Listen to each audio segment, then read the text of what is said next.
السلام علیکم و رحمت الله و برکاته. یعنی بسیاری مردم از زنها شکایت میکنن. بعضی زنها از شوهراشون شکایت میکنن.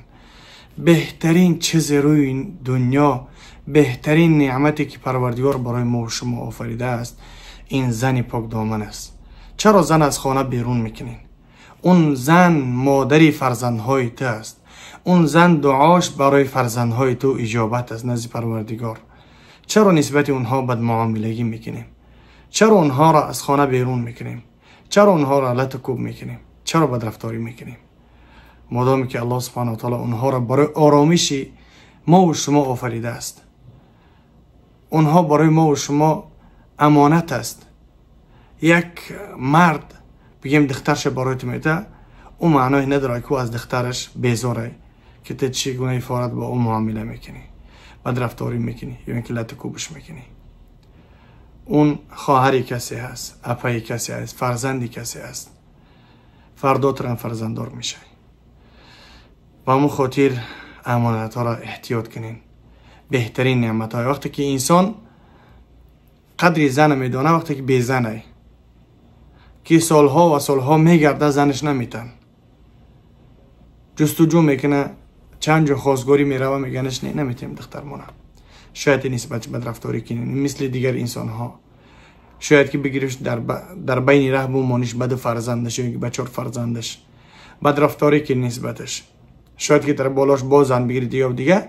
از همون خاطر بسیاری ها میترسن که دخترش را به یگان جوان مرد بتن که فردا او را لطکوب میکنه، مثل دختری همسایه لطکوبش میکنه، اینولیدش میکنه، کسلیش میکنه، کسلی بیماری روحی و جینی دیگه و دیگرش میکنه، روانش میکنه، ما کسلی بونی میکنیم. و همون خاطر هم هر دو طرف باید ریزوگی باشه، ای طرف زن ای طرف مرد، هر دو طرف باید ریزو باشن. بعضی وقت میشه پدر مادر مجبور میکنه جوان مرد که تو هم دختره میخوای، نمیخوای هم دختره میگیری، اگر نگیریش متعاق میکنیم. و همچنین دختره اصلا میمونه، اگر که به همی به شوهر نبرایی متعاق میکنیم.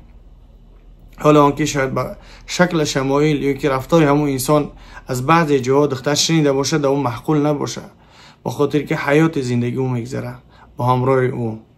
شو همون روز توی خرسندی را میبینین و بعدا این زن شوهر بگیم یک جا میمونه.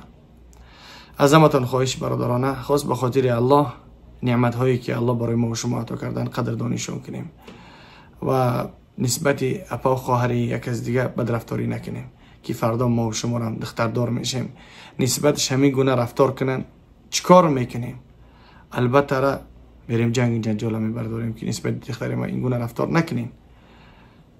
و این روز هم باشه که جنگ جنجال میشه و بخاطر که نسبتی هم کس بد رفتاری میکنی دخترش.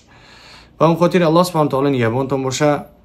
مادران عزیز قدردانی کنین. این مادرها که نمیبدن ما و شما پیدا نمیشیدیم.